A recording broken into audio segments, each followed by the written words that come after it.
നമസ്കാരം. ഇന്ന് നമ്മൾ സംസാരിക്കുന്നത് കേരളം എന്ന സുരക്ഷിത സംസ്ഥാനം നേരിടുന്ന ഏറ്റവും ഭയാനകമായ ഒരു വെല്ലുവിളിയെക്കുറിച്ചാണ്. എനിക്കിത് സംഭവിക്കില്ല എന്ന അമിത ആത്മവിശ്വാസമാണ് പലപ്പോഴും ദുരന്തങ്ങളിലേക്ക് നയിക്കുന്നത്. ഇന്ന് സോഷ്യൽ മീഡിയയിലും വാർത്തകളിലുമൊക്കെ നമ്മൾ പീഡന കേസുകളെക്കുറിച്ചും ലൈംഗിക ആരോപണങ്ങളെക്കുറിച്ചുമൊക്കെ ധാരാളം സംസാരിക്കാറുണ്ട്, കേൾക്കാറുണ്ട്. കോടതികൾ ആരെയും ശിക്ഷിച്ചേക്കാം, അല്ലെങ്കിൽ തെളിവുകളുടെ അഭാവത്തിൽ വിട്ടയച്ചേക്കാം. പക്ഷേ കോടതികളെക്കാൾ ഭീകരമായ ശിക്ഷ നടപ്പിലാക്കുന്ന ഒരു വിഭാഗമുണ്ട്. അതാണ് വൈറസുകളും ബാക്ടീരിയകളും. ആരോഗ്യമന്ത്രി വീണ ജോർജ് കഴിഞ്ഞ ദിവസം പുറത്തുവിട്ട കണക്കുകൾ ഒരു മുന്നറിയിപ്പല്ല, അതൊരു അപായ മണിയാണ്. 15നും 24നും ഇടയിൽ പ്രായമുള്ള നമ്മുടെ കുട്ടികൾ, സഹോദരങ്ങൾ, സുഹൃത്തുക്കൾ, ഇവർക്കിടയിൽ HIV ബാധ കുതിച്ചുയരുകയാണ്. വെറും 2 വർഷത്തിനുള്ളിൽ 9% നിന്നും 15.4% ഈ നിരക്ക് എത്തിയത് എങ്ങനെയാണ്? ഡോക്ടർ ഹാരിസ് ചിറക്കൽ തന്റെ ഫേസ്ബുക്ക് കുറിപ്പിലൂടെ പറഞ്ഞ അബദ്ധങ്ങൾ യഥാർത്ഥത്തിൽ അബദ്ധങ്ങളാണോ അതോ അറിവില്ലായ്മയാണോ? നമുക്ക് വീഡിയോയിലേക്ക് കിടക്കാം. കേരളം ആരോഗ്യ രംഗത്ത് ലോകത്തിന് തന്നെ മാതൃകയാണ്. എങ്കിലും HIV സാന്ദ്രതയിൽ ദേശീയ ശരാശരി 0.20 ആണെങ്കിൽ കേരളം 0.07 എന്ന നിലയിൽ നിൽക്കുന്നു. ഇത് കേൾക്കുമ്പോൾ നമുക്ക് ആശ്വാസം തോന്നാം. എന്നാൽ ഈ കണക്കുകൾക്ക് പിന്നിൽ ഒരു അപകടമുണ്ട്. ഈ 0.07 എന്ന ചെറിയ ശതമാനത്തിനുള്ളിൽ പുതിയതായി കടന്നു വരുന്നത് മുഴുവൻ യുവാക്കളാണ് എന്നതാണ് വാസ്തവം. 2025 ഏപ്രിൽ മുതൽ ഒക്ടോബർ വരെയുള്ള ചുരുങ്ങിയ മാസങ്ങൾക്കുള്ളിൽ ഉണ്ടായ വർധനവ് ഞെട്ടിക്കുന്നതാണ്. തിരുവനന്തപുരത്ത് നടന്ന ദേശീയ യുവജന ദിനാചരണത്തിലാണ് മന്ത്രി ഈ വിവരങ്ങൾ പങ്കുവച്ചത്. എന്തുകൊണ്ടാണ് യുവാക്കൾക്കിടയിൽ ഇത് കൂടുന്നത്? ഒന്നാമത്തെ കാരണം മാറുന്ന ജീവിത ശൈലിയാണ്. ഡേറ്റിംഗ് ആപ്പുകളുടെയൊക്കെ കടന്നുവരവ്.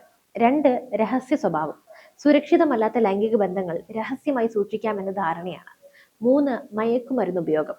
കുത്തിവെക്കുന്ന ലഹരി മരുന്നുകൾ ഉപയോഗിക്കുന്നവർക്കിടയിലെ സിറിഞ്ച് പങ്കുവയ്ക്കൽ. നമുക്ക് ഡോക്ടർ ഹാരിസ് ചിറക്കൽ പറഞ്ഞ ആ സുപ്രധാന കാര്യത്തിലേക്ക് വരാം. ലൈംഗിക ബന്ധം എന്നത് 2 വ്യക്തികൾ തമ്മിലുള്ള ബന്ധം മാത്രമായി ഇത് ഒതുങ്ങുന്നില്ല. ഇതിനെ ഒരു നെറ്റ്വർക്കായി കാണേണ്ടതുണ്ട്. നിങ്ങൾ ബന്ധപ്പെടുന്ന പങ്കാളിക്ക് മറ്റൊരു രഹസ്യ ബന്ധമുണ്ടെന്ന് കരുതുക. ആ വ്യക്തിക്ക് വേറെ ഒരാളുമായും. ഇങ്ങനെ പോകുന്ന ഒരു ശൃംഖലയിൽ എവിടെയെങ്കിലും ഒരു വൈറസ് ബാധിതനുണ്ടെങ്കിൽ ആ വൈറസ് നിങ്ങളിലേക്ക് എത്താൻ വെറും ഒരു നിമിഷം മതി. നിങ്ങൾ പങ്കാളിയെ വിശ്വസിക്കുന്നുണ്ടാകാം, പക്ഷെ ആ പങ്കാളി മറ്റൊരാളെ വിശ്വസിച്ചതിന്റെ ഫലം അനുഭവിക്കേണ്ടി വരുന്നത് നിങ്ങളായിരിക്കും.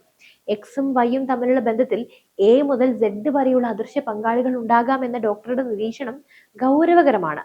പലപ്പോഴും യുവാക്കൾ കരുതുന്നത് ഒരു കോണ്ടം ഉപയോഗിച്ചാൽ താൻ പൂർണ്ണ സുരക്ഷിതനായി എന്നാണ്. എന്നാൽ ഇതിന്റെ സത്യാവസ്ഥ മറ്റൊന്നാണ്. 100% സുരക്ഷയില്ല. ഏതൊരു കോണ്ടം പാക്കറ്റിന് പിന്നിലും എഴുതിയിട്ടുണ്ടാകും ഇത് 100% ഗ്യാരണ്ടി നൽകുന്നില്ല എന്ന്.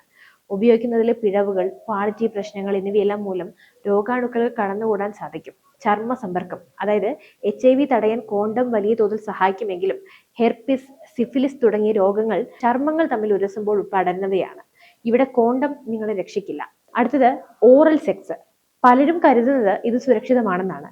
എന്നാൽ വായിലെ ക്യാൻസറിന് കാരണമാകുന്ന ഹ്യൂമൻ പാപ്പിലോമ വൈറസ് അഥവാ HPV ഇതിലൂടെ വളരെ വേഗത്തിൽ പടരും. അടുത്ത ചോദ്യം, എന്താണ് HIV നമ്മുടെ ശരീരത്തോട് ചെയ്യുന്നത്? നമ്മുടെ പ്രതിരോധ സംവിധാനത്തെ തകർക്കുകയാണ് ഈ വൈറസ് ചെയ്യുന്നത്. തുടക്കത്തിൽ ലക്ഷണങ്ങൾ ഒന്നും കാണിക്കില്ല. പനി, തൊണ്ടവേദന തുടങ്ങിയ സാധാരണ അസുഖങ്ങളായി ഇത് വന്നു പോകാം. പിന്നീട് വർഷങ്ങളോളം ലക്ഷണങ്ങൾ ഉണ്ടാവുകയുമില്ല. ഈ കാലയളവിൽ നിങ്ങൾ അറിയാതെ തന്നെ മറ്റുള്ളവരിലേക്ക് രോഗം പടർത്താൻ സാധിക്കും. ഏതെങ്കിലും ഒരു ശസ്ത്രക്രിയക്കോ അല്ലെങ്കിൽ വിദേശത്ത് ജോലിക്ക് പോകാനോ ആയി രക്തം പരിശോധിക്കുമ്പോഴായിരിക്കും പലരും താൻ പോസിറ്റീവ് ആണെന്ന് അറിയുന്നത്. ആ നിമിഷം നിങ്ങളുടെ രോഗം നിശ്ചലമാകും. സുഹൃത്തുക്കൾ, കുടുംബം, ജോലി എല്ലാം ഒരു ചോദ്യചിഹ്നമാകും. മരുന്നുകൾ ഇന്ന് ലഭ്യമാണെങ്കിലും എയ്ഡ്സ് എന്ന അവസ്ഥയിലേക്ക് എത്തിയ ഒരാൾക്ക് ജീവിതം പഴയതുപോലെയാക്കാൻ കഴിയില്ല. നമ്മൾ എപ്പോഴും HIV പറ്റി മാത്രമേ ചർച്ച ചെയ്യാറുള്ളൂ. എന്നാൽ ഹെപ്പറ്റൈറ്റിസ് ബിയും സിയും അതിനേക്കാൾ വേഗത്തിൽ പടരുന്നവയാണ്. കരളിനെ ബാധിക്കുന്നു. ഈ വൈറസുകൾ കരളിനെയാണ് പ്രധാനമായും ആക്രമിക്കുന്നത്. സിറോസിസ്, ഇതിന്റെ കരൾ ക്യാൻസർ എന്നിവ ഇതിന്റെ പരിണിത ഫലങ്ങളാണ്. പ്രതിരോധം, അതായത് ഹെപ്പറ്റൈറ്റിസ് ബിക്ക് വാക്സിൻ ലഭ്യമാണ്. എന്നാൽ എത്ര യുവാക്കൾ അത് എടുത്തിട്ടുണ്ട്? ഹെപ്പറ്റൈറ്റിസ് സിക്ക് ഫലപ്രദമായ വാക്സിനുകൾ പോലും ഇല്ല. പിന്നെ ബയോ ഹസാർഡ് ലേബൽ. പോസിറ്റീവ് ആണെന്ന് കണ്ടെത്തിയാൽ ആശുപത്രിയിൽ നിങ്ങളുടെ ബെഡിലും ഫയലിലും വലിയ അക്ഷരത്തിൽ ബയോ ഹസാർഡ് എന്ന് എഴുതി വെക്കും. ഇത് രോഗിക്ക് നൽകുന്ന മാനസിക പ്രയാസം വളരെ വലുതാണ്. ഇന്നത്തെ കാലത്ത് സ്തനാർബുദം കഴിഞ്ഞാൽ സ്ത്രീകൾ നേരിടുന്ന ഏറ്റവും വലിയ ഭീഷണി ഗർഭാശയകള ക്യാൻസർ ആണ്, അഥവാ സെർവിക്കൽ ക്യാൻസർ. ഇതിന് പ്രധാന കാരണം ലൈംഗിക ബന്ധത്തിലൂടെ പടരുന്ന HPV വൈറസ് ആണ്. ഇത് സ്ത്രീകളെ മാത്രമല്ല പുരുഷന്മാരെയും ബാധിക്കും. പുരുഷന്മാരിൽ ലിംഗ ക്യാൻസർ അഥവാ പെനയിൽ ക്യാൻസർ, മലദ്വാരത്തിലെ ക്യാൻസർ, വായയിലെ ക്യാൻസർ എന്നിവയ്ക്ക് ഇത് കാരണമാകുന്നു. ഈ വൈറസ് ബാധിച്ചാൽ വർഷങ്ങൾ കഴിഞ്ഞേ ക്യാൻസർ ലക്ഷണങ്ങൾ പുറത്തു വരൂ. ചില രോഗങ്ങൾ നിങ്ങളെ കൊല്ലില്ല, പക്ഷെ മരിക്കാൻ തോന്നുന്ന അത്രയും വേദനയും മാനസിക വിഷമവും നൽകും. അടുത്തത് ഹെർപ്പിസ് ആണ്.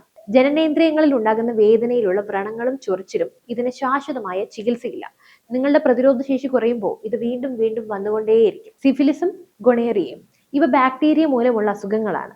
ആന്റിബയോട്ടിക്കുകൾ കൊണ്ട് മാറ്റാം. പക്ഷേ ഡോക്ടർ ഹാരിസ് പറഞ്ഞതുപോലെ ഒന്നെടുത്താൽ ഒന്ന് ഫ്രീ എന്ന പോലെ സിഫിലിസിനൊപ്പം HIV കൂടെ വരാൻ സാധ്യതയുണ്ട്.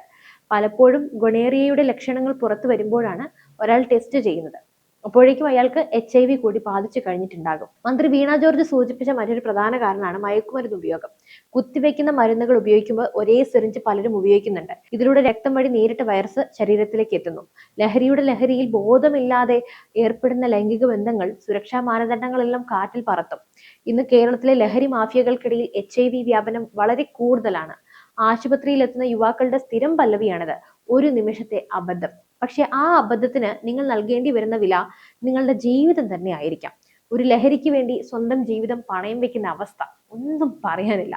ഇത്തരം രോഗങ്ങളുടെ ചികിത്സാ ചെലവ് വളരെ കൂടുതലുമാണ്. കുടുംബത്തിൽ നിന്നും സമൂഹത്തിൽ നിന്നും നേരിടേണ്ടി വരുന്ന ഒറ്റപ്പെടൽ വേറെയുമുണ്ട്.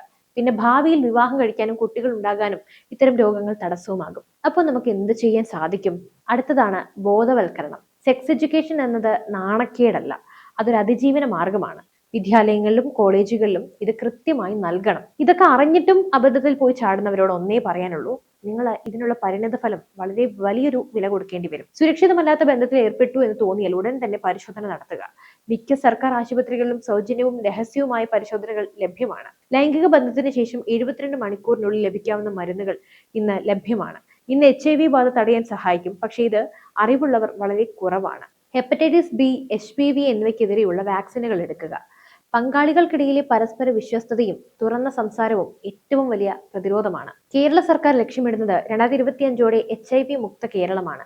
എന്നാൽ സർക്കാർ വിചാരിച്ചാൽ മാത്രം ഇത് നടക്കില്ല. നമ്മൾ ഓരോരുത്തരും വിചാരിക്കണം. വാർത്തകളിൽ നിറയുന്ന വിവാദങ്ങൾക്കും ചർച്ചകൾക്കും അപ്പുറം നിങ്ങളുടെ ആരോഗ്യം നിങ്ങളുടെ മാത്രം ഉത്തരവാദിത്തമാണ്.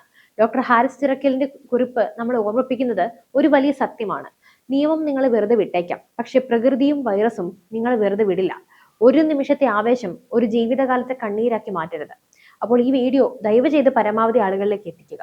നമ്മുടെ യുവാക്കൾ സുരക്ഷിതരായിരിക്കട്ടെ. നമ്മുടെ നാളെയുടെ പ്രതീക്ഷകളാണവർ. അപ്പോൾ നിങ്ങളുടെ അഭിപ്രായങ്ങളും സംശയങ്ങളും തീർച്ചയായും താഴെ കമന്റ് ചെയ്യുക. ജാഗ്രതയോടെ ഇരിക്കുക, സുരക്ഷിതരായിരിക്കുക. മറ്റു വിഷയമായി വീണ്ടും എത്തും വരെ നന്ദി. News desk IBN Malayalam.